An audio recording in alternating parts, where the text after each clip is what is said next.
have a very special guest on the program today. It is the UFC featherweight champion who just defended her title at UFC 219 on December 30th. It is Cris Cyborg joining me here on the program. Cris, how are you today?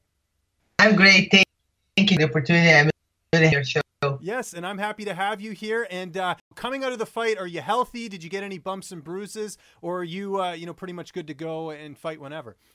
I'm good to go. I was having just my hand hurts a little bit from the punches, but I just already before my fight I already feel a little bit because we work a lot of strike work, and I'm ready to go after the fight. I said, man, I can fight Amanda Nunes in Australia. I have easy cut. I was feel healthy and no injury and amazing performance with 5 rounds with Holly. I think in my game growing up more and more, and fight her. And I was ready to go, I feel great. Yeah, and we'll talk about the Megan fight in just a second here, but I wanted to know, how soon were you in the gym after the fight? Because I know you love going to the gym a lot. Were you back in there on Monday? I always be in the gym, I think you have to keep training. I was having weekends in Big Bed, we do the hiking a little bit there. I think did already 2 weeks and then 1 week in the fight. I leave my hands recover a little bit, but I keep training. I can train grappling, jiu-jitsu with cobrinha. You always have to keep training, not just training when you have fight. Because when you train no fight, you improve your game. You cannot get and learn anything when you're in the camp. And it's always important to keep training. How do you go about not overtraining? Because you mentioned how much you love being in the gym, but sometimes that you're more susceptible for injuries. How do you go about not overtraining? Overtraining, my coach say, Cris, you need to go home, go sleep, right. Go watch a movie, do something you like to do, chilling, and then you have to tell me, always like this, because I keep going.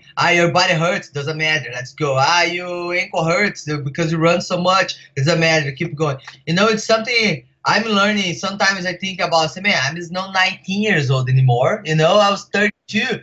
But I was thinking still have 19. I'm training. When I start training, I keep training forever. I start training the sport. I was 12 years old, and then I was freak for training and training all day. But my team tell me go home, Cris. It's rest, is training too. But it's really, this is the one thing I really have to care for, and my team know that, and they always careful with me. We talked about Megan Anderson. That's the fight that everybody wants to see, but I know she has some issues that she can't fight right now. How long would you be willing to wait to fight her, or are you looking to get another opponent in between? I always say about the Megan Anderson because she's contender number 1. I know she has some issues, and I know she want to fight you. And I'm not going to wait for her, but I think I can fight somebody else who already fought to 2017 145. I think it's the right thing. If you want your division growing, you need to fight for girls 145. I don't think change or growing in my career just beat girls 135. I receive a lot of messages say, you beat just a girl 135. I'm the champion 145. I cannot be my title. You just beat girls 135. I never choose my opponents, and then somebody who put in front of me I'm gonna fight. But I still have my goal. It's my goal, make my division growing, and they have girls. You can see Bellator sign a new girl every week, 145 pounds. They make my division there. They're growing my division there. And I want my division growing at UFC because it's the biggest event. And I have the same opportunity guys have, equal rights for the men's and the girls, because I have all division girls. The guys getting paid a lot of money. The girls have to pay a lot of money too because we do the same. We train every day the same. We fight the same. People watch all girls fighting. But it's slow, go growing, and they're going to get better. And I know you've mentioned Pam Sorensen as an opponent as opposed to Amanda Nunes. Why would you want to fight Pam instead of Amanda if given the option? Amanda, she fought to 145 long time ago. And if you check her 145 pounds, she's not having success in 145 pounds. Alex Davis beat her, TKO, and Katzin Gunn beat her. Have a lot of girls just can't fight. She don't beat everybody on 35. She don't have anybody for fight. No. She just think about money because she getting paid when she fight Ronda Rousey. She getting paid good. And then Ronda Rousey make $3 million in this fight. And then she fought Misha Tate, and Misha Tate in Brock Lesnar card. And she getting pay-per-view too. you know, she just think about getting paid. Because she knows by herself, she don't say anything. She don't gonna get any money. You know, she barely make 100,000 pay-per-view. And of course, she want to fight me because she want to make the money. I understand that. You know, everybody want to get the money. But if a super fight, let's make a super fighting super card. Had to have people, big names in the card too. You know, because by herself, she don't say it. I can make 100,000 pay-per-view in the parking lot. You know, pick somebody, I fight there and make.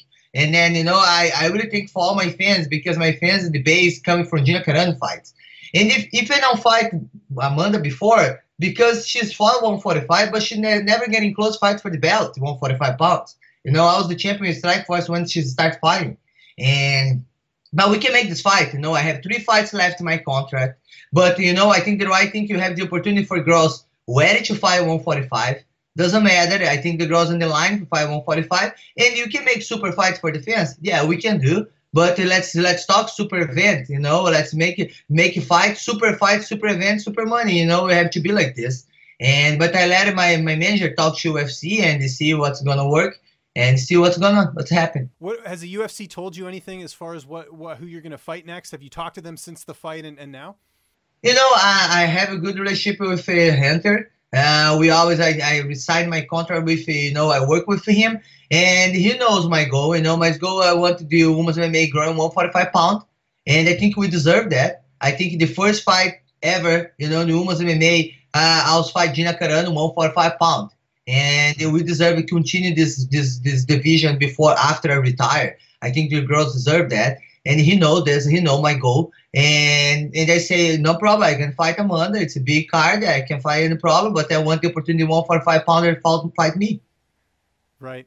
Let's see. Yeah, I understand. I wanted to ask you something a bit different. Does pro wrestling interest you at all? Because we've seen a few fighters head over and try their hand at the WWE. But you know, I think WWE have a big fan base, and then, you know, Ronda gonna be there too. You know, I think Ronda, it's a big deal for all the fans can still see her in the ring. And I did some private class with you know, girls from WWE. I think it's cool. It's different sport, you know, and the fans love. I went there, and the fans crazy, love to watch. And you know, maybe one day if I have the opportunity, why not? You know, but you have to be good. You know, you don't just go over there. You have to be good. Has the WWE contacted you about potentially fighting Ronda Rousey in WWE? Because I know that's a matchup they tried to make in the UFC. You know, they don't contact about to fight Ronda, but they contact for me be there. And then, you know, I think all the, you know, I think the interesting, you know, it's big name in the MMA, and then fight there. I think, you know, make one show for all the fans. It'll be amazing, you know. Ronda one day, she's still the champion of UFC, and they should show up there, you know. And maybe this guy's gonna see Cyborg in WWE do something else. Yeah, and I know last year you went in on Twitter with Becky Lynch on Twitter. You guys were going back and forth. What are your thoughts on her? You know, it's a game. You know, it's a game, man. And we talk there, and then, you know, she's superstar there, and superstar in MMA, and maybe we can do one super fight. Yes, there you go. Just last thing on the wrestling. Is there any wrestlers you like watching in the WWE? Do you watch the sport at all? You know, Becky have the red hair though. You know, I told her, when you fight, who lose have to change the color of the hair. Yes, that's a good idea. I like that. I like that. My last question for you here. I know you're busy training all the time. Do you get a chance to watch any TV, any Netflix, anything like that? And if so, what are you watching? You know, I'm watching now Invicta, because you can see Netflix and Invicta. But, you know, I watch all series. You know, I watch Surviving, I watch Narcos, I watch all the documentaries about the doping too. You know, I watch Netflix all the time. When I don't train, I watch Netflix. But now I watch all the fights, Invicta fights, because, you know, I support all the girls, and I back my career there, you know, then give it the opportunity for me when I get my belt to 145 there. And that's it. What did you think of Felicia Spencer? She's a 45er who fought in Invicta last week. What were your thoughts on her performance? The black belt, jiu-jitsu. Yes, yeah, the one out of Florida, yeah. Yeah, you know, she say, if I beat this girl, you know, I want to fight Cyborg. You can see a lot of girls call me out, you know, and then, but I cannot sign it then, you know, I'm going to fight then. But, you know, I leave it to UFC, see that. You know, I receive a lot of Twitter. The girls 145 pounds. Indian Gomez, Cindy Dandora, Span. Now this girl. And all the girls text me, Chris, I want to fight you, you know. Nobody call me or say to give you the opportunity to fight you. And let's see, this has to change. Yeah, no, I agree. Well, Cris, I want to thank you so much for the time today. Just remind people where they can find you on social media. And if you have any sponsors that you'd like to thank, the floor is yours. You know, I want to say thank you for all my fans. Thank you for Mitsubishi sponsor Abbas. Thank you for supporting me. You know, you can follow me, CrisCyborg.com, my site. You're going to see news, everything. And you're going to see there my Facebook. It's my name, Cris Cyborg, MMA. And you can check my Twitter. You know, I always contact me with my fans. And if you see me any place here in California, in Brazil, you know, anywhere, you can ask for a picture. You know, I just me inside cage. I have no me outside.